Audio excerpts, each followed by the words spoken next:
Let's solve this problem, where we need to find the slope of the tangent to the curve x squared minus 2y squared equals 10 at the point negative 4, 3.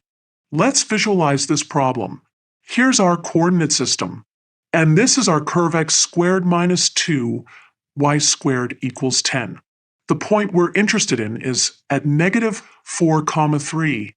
To find the slope of the tangent line, we need to use implicit differentiation.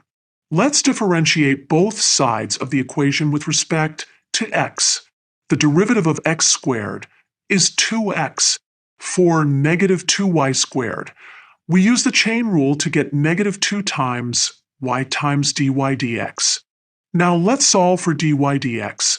First, add 2y dy dx to both sides. Then divide both sides by 2y to get dy dx equals x over y.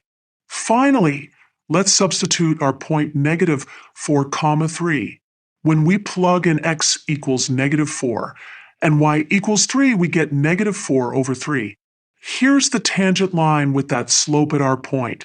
Therefore, the slope of the tangent line to the curve x squared minus 2y squared equals 10 at the point negative 4, 3 is negative 4/3.